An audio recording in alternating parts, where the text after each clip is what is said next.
अस्सलाम वालेकुम friends, this is Nasir rather.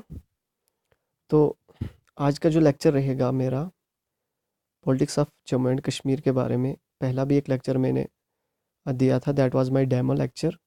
और उसमें मैंने historical background of Jammu and Kashmir किया था और हमने न्यू कश्मीर प्लान तक वो कंप्लीट किया था। और न्यू कश्मीर प्लान में हमें पढ़ा था कॉन्स्टिट्यूशनल जो स्ट्रक्चर था उसके बारे में भी पढ़ा था और इकनॉमिक प्लान के बारे में भी पढ़ा था।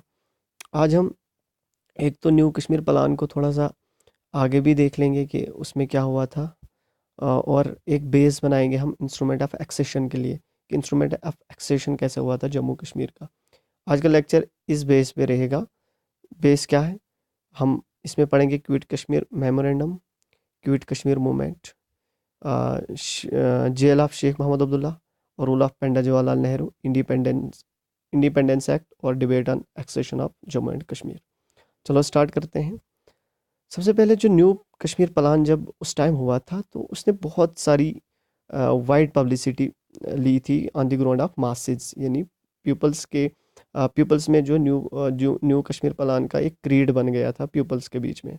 वो उसके लिए बहुत दिलो जान से बहुत चाहते थे उस न्यू कश्मीर प्लान को। और जो मेन ऑब्जेक्टिव जो न्यू कश्मीर प्लान का था वो क्या था कि जो स्टेट जो भी हमारी है, ये जो अभी इसमें जो भी रूल चल रहा है उसको ट्रांसफॉर्म करना है हमने सेकुलर और सोशलिस्ट ओरिएंटेड डेमोक्रेसी में। ठीक है। अब ये तो सब कुछ चल ही रहा था, तो एट दैट टाइम जो हमारी एनसी थी, नेशनल कॉन्फ्रेंस थी, वो जो लोगों को वो प्रिपेयर कर रहे थे किसके लिए, रिपब्लिकन गवर्नमेंट के लिए। यानी मासिस को वो प्रिपेयर कर रहे थे फाइट के लिए कि हमने कैसे फाइट करना है जब हम रिपब्लिकन गवर्नमेंट को बसाएंगे स्टेट में न्यू कश्मीर प्लान के तहत। ठीक है। और बेस क्या थी, न्यू कश्मीर प्लान या न्यू कश्मीर प्रोग्राम भी इसको हम बोलेंगे। तो उसी टाइम क्या हुआ, उसी टाइम क्या था, अब ये लगे ही थे प्रिपेयर करने में मासिस को, एनसी जो हमारी नेशनल कॉन्फ्रेंस थी। तो उसी टाइम जो हमारे सब कॉन्टिनेंट इंडिया इंडिया में क्या चल रहा था उस टाइम, एक डेवलपमेंट हो रही थी, पॉलिटिकल डेवलपमेंट। यानी पॉलिटिकल डेवलपमेंट क्या थी कि हमारा इंडिया जो है आज़ाद हो रहा था और उसमें जो है ब्रिटिश की तरफ से एक कैबिनेट मिशन आया था। ठीक है। और ये कैबिनेट मिशन जो है हर हर लीडर के पास पहुंचा। ये कैबिनेट मिशन हर लीडर के पास पहुंचा। और जब ये कैबिनेट मिशन जो है कश्मीर पहुंचा, ठीक है, कश्मीर में कब पहुंचा ये पहुंचा इन अप्रैल 1946 को। इन अप्रैल 1946 को ये मिशन जो है कश्मीर पहुंचा। कश्मीर जो है शेख मोहम्मद अब्दुल्ला के पास पहुंच के शेख मोहम्मद अब्दुल्ला ने क्या लिखा उसमें, क्विट कश्मीर मेमोरेंडम मिशन को सेंड किया। और उसमें क्या लिखा, कश्मीर की डिमांड जो है वो सिर्फ ये नहीं कि हम एक एस्टेब्लिशमेंट या रिस्पॉन्सिबल गवर्नमेंट चाहते हैं, बट हम एक एब्सोल्यूट फ्रीडम चाहते हैं। जो ऑटोक्रेटिक रूल है यहाँ डोगरा का, इनसे बिल्कुल टोटल हम एब्सोल्यूट फ्रीडम चाहते हैं, हमें ये रूल नहीं चाहिए। और मेमोरेंडम में बिल्कुल डिटेल्ड हिस्ट्री दी कि कैसे कश्मीर के लोगों को अ, एक एक सेल एक सेल डीड की तरह स्ट्रक किया गया, यानी मसल मसल दिया गया ईस्ट इंडिया कंपनी ने और राजा गुलाब सिंह ने। ठीक है। और उन्होंने बहुत सारी क्रिटिक, जो ट्रीटी ऑफ अमृतसर हुई थी उसकी भी बहुत सारी क्रिटिक की और बोला कि जो भी ये ट्रीटी हुई थी ये मास बेस्ड ट्रीटी नहीं थी। ये जो ट्रीटी थी ये इन्होंने सेपरेटली की थी, लोगों के सामने तो लाई नहीं थी, तो हम कैसे इसको एक्सेप्ट करें। यानी पूरी हिस्ट्री रख दी गई उनके सामने उस मिशन में कि क्या हो रहा है कश्मीर के साथ।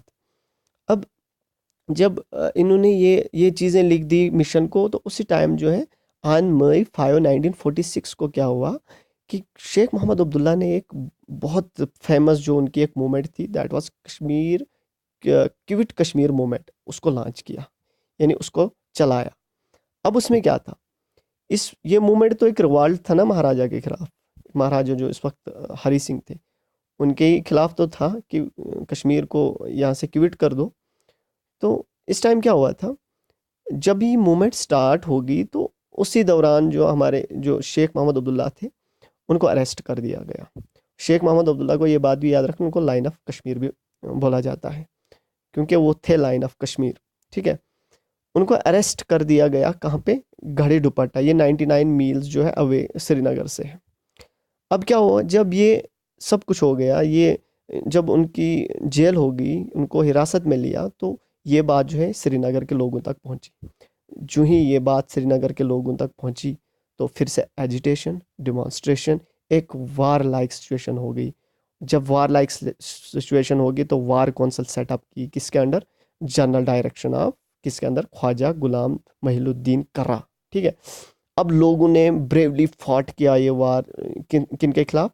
जो महाराजा की जो मिलिट्री फोर्सेस थी उन्होंने बहुत अत्याचार किए उस टाइम, और लोगों ने भी बढ़ चढ़ के हिस्सा लिया। बहुत सारे लोग मारे गए जो अनआर्म्ड लोग थे, जिनके पास कोई हथियार नहीं था, और इसमें जो है वोमेंस के साथ भी बहुत ज़्यादा मिसबिहेव हुआ। ठीक है। अब कश्मीर के लोगों में जो है और भड़ास आ गई कि हमारे साथ बहुत बुरा हुआ, और हुआ भी था कि जो वोमेंस थी उनको बहुत ज़्यादा इंसल्ट किया गया था। ठीक है। अब जो क्विट कश्मीर मूवमेंट जो अब चल ही आ रही थी, लेकिन इसको ऑफिशियली किसी पार्टी ने, इंडिया की किसी पार्टी ने इसको सपोर्ट नहीं किया। जैसे हमारे पास जो इंडियन नेशनल कांग्रेस थी उस टाइम, तो उन्होंने भी ऑफिशियली इसको सपोर्ट नहीं किया। बट पंडित जवाहरलाल नेहरू ने कहीं ना कहीं जो शेख मोहम्मद अब्दुल्ला को कहीं ना कहीं सपोर्ट किया, क्योंकि he was a good friend of Sheikh Abdullah. Privately उसको किया, पार्टी के लेवल पे नहीं किया। ये बात याद रखना, कहाँ किया? प्राइवेट, ना कि पब्लिकली, यानी पार्टी वाइज नहीं किया, पार्टी बेस पे नहीं किया।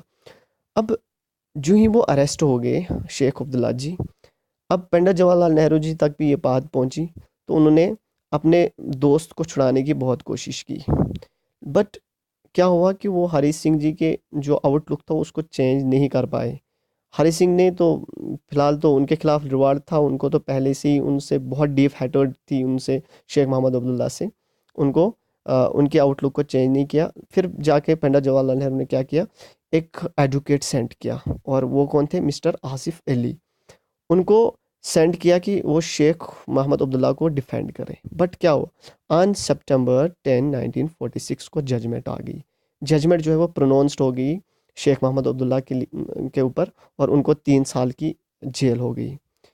और इसी दौरान जो है शेख अब्दुल्ला ने जो है जो हाई कोर्ट थे वहाँ भी अपील नहीं की, बिल्कुल वो साइलेंट रहे। अब उन्होंने जेल जेल में तो रहे। अब जो ही जेल में ही थे तो बाहर से तो बहुत सारी चीज़ें चेंज हुई थी। तब तब तक तो बहुत सारी पॉलिटिकल चेंजेस आई थी हमारे सब कॉन्टिनेंट जो इंडिया में, बहुत ग्रेटली अच्छी तरीके से, एक इम्पॉर्टेंस तरीके से जो है बहुत सारी चेंजिंग आई थी। उसी दौरान क्या हुआ था? इंडियन इंडिपेंडेंस एक्ट जो आया था, सॉरी अब इंडियन इंडिपेंडेंस एक्ट में क्या हुआ था? इस एक्ट ने दो डोमिनेंस जो क्रिएट की, एक इंडिया और एक पाकिस्तान। ठीक है। अब जो इंडिया और पाकिस्तान जब क्रिएट हुए, दो डोमिनेंस बने, तो यहाँ पे जो है ये इस एक्ट के तहत ब्रिटिश पैरामोंसी जो है ये प्रिंसली स्टेट्स के लिए था, वो भी लैब्स्ड हो गया। अब पैरामोंसी में क्या होता था कि ब्रिटिश जो है इनको लिबरल लगती थी, जो भी महाराजा वगैरह थे इनके साथ मिलके जो है वो रूल करते थे स्टेट के ऊपर। लेकिन ये भी ख़त्म हो गया। अब कब? अगस्त 15 1947 को, जब सारी पावर जो है वो ट्रांसफ़र हो गई, क्योंकि दो डोमिनेंस बने थे, इंडिया और पाकिस्तान। अब उस टाइम क्या हुआ? जब सारी पावर्स जो हैं अब आ गई इनके हाथ में, इंडियन डोमिनेंस के हाथ में या पाकिस्तान के डोमिनेंस, यानी पूरी तरीके से जो इनको अलग थलग कर दिया, पूरी पावर भी दे दी। तो अब जो प्रिंसली स्टेट्स थे उनके पास 3 ऑप्शन बचे थे। ठीक है। 3 ऑप्शन क्या थे? पहला पहला ऑप्शन क्या था? या तो वो इंडिया डोमिनेंस के साथ मिले, ठीक है, या तो वो डोमिनेंस ऑफ पाकिस्तान के साथ मिले, या अगर वो चाहते हैं तो वो रिमेन इंडिपेंडेंट भी रह सकते हैं। ठीक है। Now the debate of accession जो है अब स्टार्ट होगी। अब यहाँ से हम एक्सेशन स्टार्ट, पीछे तो हमारी बेस बन गई ना एक, अब एक्सेशन कैसे स्टार्ट होगा? जब अगस्त 15 1947 को पावर जो है ट्रांसफ़र होगी इंडियंस को। अब इंडियंस ने क्या किया? ये पहले इंडिया की बात हो रही है, यहाँ पे इंडिया ने क्या किया? इंडिया ने जो है जो हमारी जे एंड के स्टेट थी उनको बोला कि आप हम इंडियन डोमिनेंस के साथ मिलो। ठीक है। एक प्रेशर बन गया किसके ऊपर? महाराजा हरी सिंह के ऊपर। बट ड्यू टू फ्रस्ट्रेशन, उस टाइम बहुत ज़्यादा फ्रस्ट्रेशन में थे महाराजा हरी सिंह, क्योंकि लोगों ने रिवॉल्ट किया था उस टाइम उनके खिलाफ। एक तो वो फ्रस्ट्रेशन थी, दूसरी जो है एक्सेशन का इशू आ गया, तो उन्होंने क्या किया? फ्रस्ट्रेशन की वजह से वो इन डिसीजन हो गए, कोई भी डिसीजन नहीं लिया। और महाराजा क्या वैसिलेटेड, एक लड़खड़ाहट में आ गए। किस वजह से? किस वजह से? एक्सेशन की वजह से।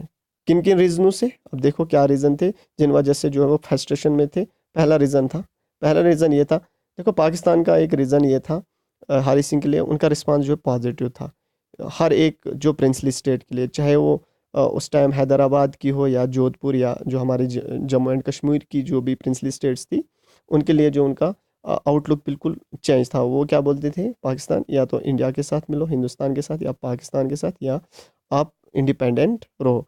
और पाकिस्तान का रिस्पांस जो हरी सिंह जी के लिए था दैट वाज पॉजिटिव।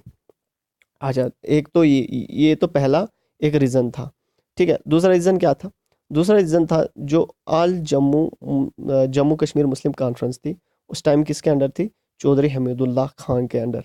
ये क्या बोलते थे हरी सिंह को कि हमने कश्मीर को है इंडिपेंडेंट ही रहने दो। ठीक है, ना इनको इंडिया के साथ मिलना है, ना ही पाकिस्तान के साथ मिलना है। अब ये भी एक कन्फ्यूजन थी उनके दिमाग में। ठीक है, थर्ड क्या थी? जो जम्मू एंड कश्मीर राज्य हिंदू सभा थी, वो महाराजा हरी सिंह को क्या बोलते थे कि हाँ इंडिपेंडेंट रहो बट एक हिंदू स्टेट बनानी है। ठीक है, अब अब तो ये वाली चीज़ें, ये तीन रीज़न जो थे, ये तो उनके दिमाग में एक फ्रस्ट्रेशन का कारण था, ये भी थे। बट अब आगे जो फ्रस्ट्रेशन का कारण था वो क्या था? वो था जी, जो पर्सनल हैटर्ड उनकी थी पंडित जवाहरलाल नेहरू के लिए। कैसे मिलते इंडिया से? पंडित जवाहरलाल नेहरू के लिए इतनी हैटर्ड थी उनको पर्सनली, वो क्या चाहते थे जो वो इसलिए थी क्योंकि पंडित जवाहरलाल नेहरू जी जो ओकेजनली जो है वो अटैक करते थे प्रिंसली आर्डर्स को बिल्कुल ही नहीं मानते थे। और उनको ना हरी सिंह को कहीं ना कहीं एक डर था नेहरूइज्म का। अगर फ्री इंडिया जो सेटअप हो जाएगा तो शायद ये जम्मू एंड कश्मीर पे अच्छी तरीके से कब्जा करेंगे। दैट इज़ वाई कि वो एक फियर में रहते थे नेहरूइज्म से। दूसरी चीज़ जो उनके दिमाग में इस फ्रस्ट्रेशन की वजह थी, क्या थी? उनको पर्सनली डीप लेवल पे बहुत ज़्यादा नफ़रत करते थे। किन से? शेख मोहम्मद अब्दुल्ला से। किस लिए नफ़रत करते थे? उसके पीछे रीज़न था। एक रीज़न ये था कि वो शेख मोहम्मद अब्दुल्ला जी जो थे वो अगेंस्ट थे फ्यूडल ओरिएंटेड पॉलिटिकल सिस्टम के जो डोगरा चलाते थे। और दूसरी चीज़ जो थी वो ट्रीटी ऑफ अमृतसर को बहुत सारा चैलेंज किया था शेख मोहम्मद अब्दुल्ला ने। अब हेजिटेशन में थे कौन? हमारे महाराजा जी हरी सिंह जी। अब जब वो इस फॉर्म में थे कि वो एक्सेशन भी ऊपर से आया था, एक प्रेशर था, ऊपर से रिवॉल्ट भी हुआ था। अब पूरी तरीके से वो इन डिसीजन थे, क्या डिसीजन लेते उस टाइम? उस इन डिसीजन में उनके एक साथी भी थे, और वो साथी कौन थे उनके? Pandit Ramchand Kak. He was then the prime minister of Jammu and Kashmir. ठीक है, वो उनके साथ ही थे। क्यों? क्योंकि जो पंडित प्राइम मिनिस्टर चंद काक थे उनको भी अपने इकोनॉमिक फ्यूचर के बारे में कहीं ना कहीं डर लगता था, क्योंकि अभी तो वो अच्छी खासी पोस्ट पे थे, उनको भी बहुत फ़ायदा था। और अगर अगर ये एक्सीड हो जाता, एक्सेशन हो जाता इंडिया या पाकिस्तान के साथ, तो उनको भी बहुत सारा सहना पड़ता, यानी बहुत ज़्यादा इकोनॉमिक फ्यूचर उनका जो है वो बहुत डामाडोल था। ठीक है, अब ये दो बंदे जो है एक्सेशन को डिले के लिए जो दो कारण रहे, एक तो ये पंडित रामचंद काक, और दूसरे महाराजा हरी सिंह। इन्होंने जो है जो एक्सेशन का इशू था इसको कॉम्प्लिकेटेड बनाया और बहुत टाइम कंज्यूमिंग भी था। ये तो हुई इंडिया का जो एक प्रेशर बना हुआ था। और दूसरी तरफ से एक प्रेशर और उनको था रिगार्डिंग द एक्सेशन। बहुत सारी जो कॉन्फ्रेंसेस थी, बहुत सारी फोर्सेस जो वो उनको बोल रही थी कि आप एक्सीड करो पाकिस्तान के साथ। कौन कौन सी थी? सबसे पहले किसान मजदूर कॉन्फ्रेंस। उन्होंने क्या बोला था कि आप, क्योंकि यहाँ पे मेजॉरिटी ऑफ जो पॉपुलेशन है दैट इज़ मुस्लिम कश्मीर में, इसलिए आप पाकिस्तान के साथ मिलो। और ये जो है जम्मू कश्मीर के लोगों के हित में अच्छा होगा, क्योंकि majority of peoples are Muslims. That was why कि हम किसके साथ मिले? पाकिस्तान के साथ मिले। Similarly socialist party of Kashmir थी, इसमें जो पंडित्स पंडित्स बहुत थे, उन्होंने एक रेजोल्यूशन पास किया था सितंबर 18 1947 को। और उन्होंने भी स्टेट को क्या बोला था कि उन्होंने भी यही बोला था कि हम स्टेट को एक्सीड करेंगे पाकिस्तान के साथ। ठीक है, ये आ गया दूसरा रीज़न जो पाकिस्तान के फेवर में बोल रहे थे। इवन जो रेडिकल डेमोक्रेटिक पार्टी थी जिसको फाउंड किया था एम एन रॉय ने इन दिसंबर 1947। ये भी किस हित में थे? पाकिस्तान के हित में, कि पाकिस्तान के साथ ही मिलना चाहिए जम्मू कश्मीर को due to the majority of population of Muslims. Even then communist party of India ने आल्सो सपोर्ट किया किसके बारे में? पाकिस्तान के साथ ही एक्सीड होना चाहिए। अब महाराजा किस कंक्लूजन में पहुंचे? अब महाराजा की कंक्लूजन क्या थी? ऊपर से लेकर जो भी उनके दिमाग में आ रहा था, एक तो इंडिया का था, दूसरा पाकिस्तान का था। अब कंक्लूजन क्या आई थी उनके दिमाग में? फर्स्ट कंक्लूजन ये थी कि वो फ़िलहाल चाहते ही नहीं थे कि मेरे साथ कोई पार्ट बने, मेरी पोजीशन के साथ कोई बने। मैं तो इंडिपेंडेंट चाहता हूँ और इंडिपेंडेंट स्टेट चाहता हूँ और इंडिपेंडेंट रूलर बनना चाहता हूँ, क्योंकि उनका एक फ्यूडल ओरिएंटेड था, वो अपना रूल चाहते थे। दैट इज़ वाई पहली कंक्लूजन ये थी, तभी वो एक्सेशन से जो है दूर भाग रहे थे। दूसरा क्या था? अगर वो पाकिस्तान के साथ मिले तो उनको ये डर था फ्यूचर में कहीं ये इस्लामिक स्टेट ना बने, और अगर ये इस्लामिक स्टेट बनेगी तो मैं बीइंग ए हिंदू, मैं एक हिंदू हूँ, तो मेरे लिए अच्छा नहीं होगा, क्योंकि मेजॉरिटी लोग जो थे मुस्लिम्स थे। अगर इस्लामिक स्टेट यहाँ पे बन जाएगी तो मेरा इकनॉमिक फ्यूचर कहीं ना कहीं बुरी कंडीशन में आ जाएगा। दूसरी चीज़, अगर मैं इंडिया के साथ मिलूँ, हाँ ठीक है, इंडिया में ज़्यादातर हिंदूज़ हैं और ये मेरे लिए सेफ प्लेस है, बट यहाँ का जो डेमोक्रेटिक सेटअप है कहीं ना कहीं मेरे लिए अच्छा नहीं होगा। और क्यों अच्छा नहीं होगा? क्योंकि अगर वो डेमोक्रेटिक सेटअप में रहते तो उनके खिलाफ फिर से जो रिवॉल्ट तो ऑलरेडी तो था ही था, बट जो डेमोक्रेटिक सेटअप था वो कहीं ना कहीं जो है जम्मू एंड कश्मीर के लोग भी उसको एक्सेप्ट करते थे, क्योंकि जम्मू एंड कश्मीर के लोग जो है एक सेकुलर आउटलुक रखते थे। अब इन चीज़ों से दूर होने के लिए उन्होंने क्या किया, एक इसको हम बोलेंगे कि एक चालाकी ही समझो, स्टैंड स्टिल एग्रीमेंट उन्होंने, और जो उस टाइम थे पंडित रामचंद्र काक ने, उन्होंने क्या किया? स्टैंड स्टिल एग्रीमेंट क्या किया? एक टेलीग्राम के थ्रू गवर्नमेंट ऑफ इंडिया को भेजा और पाकिस्तान को भेजा। अब स्टैंड स्टिल एग्रीमेंट क्या था कि वी आर, हम जो है अभी किसी इस डिसीजन पे नहीं पहुंचे कि जो हम आपको बताएंगे हम किसके साथ एक्सीड करें। वो स्टैंड स्टिल एग्रीमेंट यही था। पाकिस्तान ने तो एकदम से उस पर क्या किया? एग्री कर दिया। ठीक है जी, स्टैंड स्टिल एग्रीमेंट है, ठीक है, पाकिस्तान बिल्कुल एग्रीड है। अब इंडिया ने क्या किया? उस स्टैंड स्टिल एग्रीमेंट पे बात करनी चाहिए। कहाँ पे? दिल्ली में। जो गवर्नमेंट ऑफ कश्मीर है और गवर्नमेंट ऑफ इंडिया जो अभी न्यू डोमिनेंट बनी, हम चाहते हैं कि इसके ऊपर बात करें। और स्टैंड स्टिल एग्रीमेंट जो इंडियन गवर्नमेंट के सामने था, दैट वाज नॉट कंक्लूडेड, यानी उन्होंने कंक्लूड नहीं किया था। पाकिस्तान तो एग्रीड थी, ठीक है। ये जो स्टैंड स्टिल एग्रीमेंट था, that was the tactical strategy adopted by the ruler of Kashmir, ठीक है। जो रूलर ऑफ कश्मीर था, ये उनकी एक टैक्टिकल स्ट्रेटजी थी कि हमने एक्सेशन को डिले करना है, फिलहाल एक्सेशन को डिले करना है, क्योंकि वो चाहते थे कि मैं इंडिपेंडेंट रहूं। वो कहीं ना कहीं इस डर में थे कि अगर मैं किसी के साथ भी एक्सीड करूं तो मेरा रूल जो है वो ख़त्म हो जाएगा।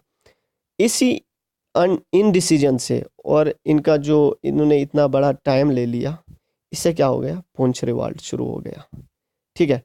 जो ही पुंछ रिवॉल्ट शुरू हुआ, उसी टाइम क्या हो गया? ऑन अक्टूबर 20 1947 को जो ट्राइबल्स मैन थे पाकिस्तान के, वो बहुत ज़्यादा अच्छे अटैकर्स थे, यानी ट्रेंड अटैकर्स थे, बहुत ज़्यादा अच्छी फाइट करते थे। उन्होंने वैली ऑफ कश्मीर पे हमला बोल दिया, ठीक है। जब वो आगे, उन्होंने बहुत सारा इलाका भी क्या किया? कवर किया। वो इलाके, दो चार इलाके अभी मुझे क्लियरली याद नहीं है, उनको क्या अपने इसमें कब्ज़े में ले लिया।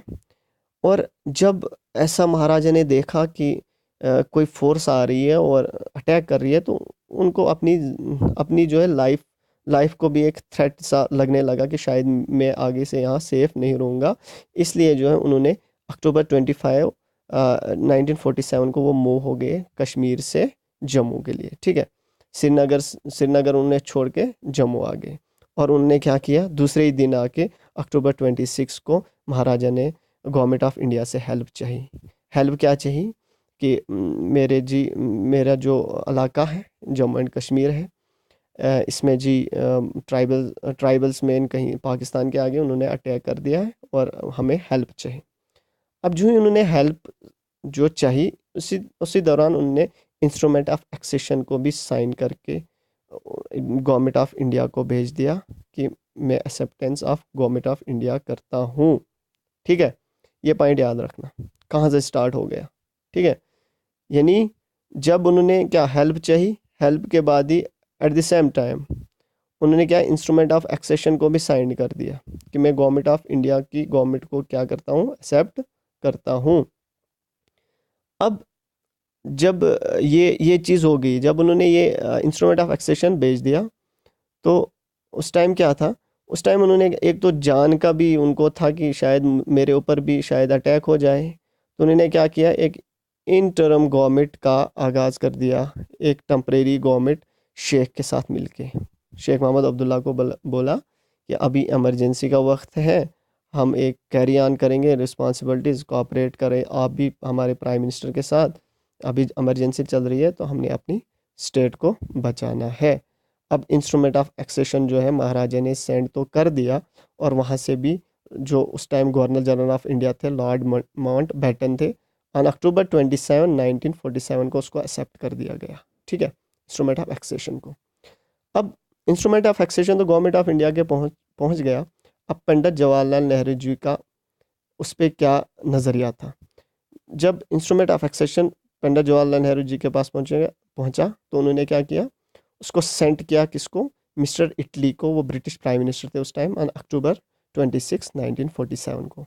और उनको क्या बोला, जो क्वेश्चन अभी हमारे पास आ रहा है, चलो इंस्ट्रूमेंट ऑफ एक्सेशन तो है, बट अभी जो हमारे पास सबसे बड़ी समस्या जो है वो ये है कि कश्मीर में अभी इमरजेंसी चल रही है, वहाँ पे किसी ने हमला बोल दिया है, और हम चाहते हैं कि इस वक्त हम चाहते हैं कि जो एक्सेशन का जो भी आ रहा है हमारे पास, इसको हम साइड करके पहले जो है हम वहाँ की उनकी हेल्प करें। जो एक्सेशन का इशू है ये तो डिस्प्यूट है फ़िलहाल, ये तो फ़िलहाल डिस्प्यूट है। जो भी एक्सेशन होगा वो according to the wishes of peoples होगा, according to wishes of people, ये वर्ड्स याद रखना, according to the wishes of people. और सिमिलर एश्योरेंस किसकी तरफ से मिला, महाराजा हरी सिंह जी को, जो हमारे लॉर्ड माउंट बैटन जी थे उस टाइम, तो उन्होंने भी 27 अक्टूबर 1947 को एक रिप्लाई भेजा किसका, इंस्ट्रूमेंट ऑफ एक्सेशन का, महाराजा हरी सिंह जी को, क्या, हाँ, लॉर्ड माउंटन की तरफ से ये जवाब है एक्सेशन के जवाब का। हाँ जी, जो इशू ऑफ एक्सेशन है ये डिसाइड होगा विशेज़ ऑफ, जैसे लोग चाहेंगे स्टेट के, ठीक है, उनकी विशेज़ के हिसाब से एक्सेशन जो है वो हो जाएगा। लेकिन अभी जो है मेरी भी गवर्नमेंट की विश यही है कि फ़िलहाल हम रेस्टोर करें पीस को, कहाँ पे, कश्मीर में। ठीक है, जो इन्वेडर्स आए हैं उनको पहले हम यहाँ से भगा लें, जो स्टेट का एक्सेशन है वो हम बाद में करेंगे, और किसके बेस पे करेंगे, विशेज़ ऑफ दी पीपल के बेस पे। उसके बाद क्या हो गया, पंडित नेहरू ने दूसरा एक काम किया, क्या किया, ऑन अक्टूबर 20 1947 को पंडित जवाहरलाल नेहरू ने पाकिस्तान की गवर्नमेंट को एक टेलीग्राम भेजा। उस टाइम कौन थे prime minister, prime minister of Pakistan उस टाइम थे मिस्टर लियाकत अली खान, मिस्टर लियाकत अली खान। उनको क्या भेजा, एक तो एक्सेशन भेजा कि जो प्रिंसली स्टेट सी J&K की, उन्होंने इंडिया के साथ एक्सीड कर दिया। और एक चीज़ और ये भेजी कि जो आपके रेडर्स आए हैं इनको आप स्टॉप करो कि जो हमला कर रहे हैं। दो चीज़ें उन्होंने बोली, एक्सेशन, पहले तो ये बोला कि रेडर्स को स्टॉप करो, ठीक है, दूसरी चीज़ ये बोली कि एक्सेशन जो है जम्मू एंड कश्मीर का किसके साथ हो गया, इंडिया के साथ।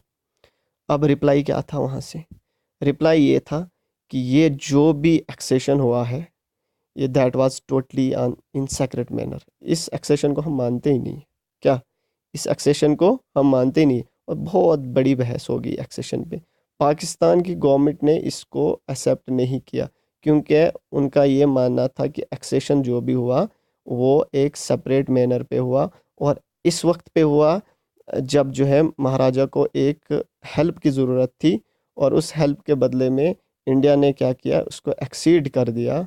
किसको, ये इंडिया की एक चाल है जिसकी वजह से जो है ये जम्मू एंड कश्मीर को एक्सीड कर रहे हैं इंडिया के साथ, हम इस एक्सेशन को नहीं मानेंगे। लेकिन इंडिया के लिए ये एक्सेशन क्या लीगल था, कॉन्स्टिट्यूशनल था, परफेक्ट था और अनचैलेंज्ड था। ये था आज का लेक्चर। और अगर J&K की हिस्ट्री और बैकग्राउंड अच्छी तरीके से देखना चाहते हो तो मेरा पहला वाला लेक्चर ज़रूर देखना, वो दूसरे यूट्यूब चैनल पे है, ठीक है। और मेरे यूट्यूब चैनल को सब्सक्राइब करो, लाइक करो, ताकि आगे मैं और आपके सामने अच्छे अच्छे लेक्चर लाऊं। इसके बाद जो है मैं इसका इवैल्यूएशन करूंगा, इसी का इंस्ट्रूमेंट ऑफ एक्सेशन का आगे क्या हुआ, मोहम्मद शेख अब्दुल्ला का क्या नज़रिया था, जिन्ना का क्या नज़रिया था, वो सब कुछ मैं आपके सामने लाऊंगा आगे क्या हुआ। Thank you so much for watching. अल्लाह हाफिज़।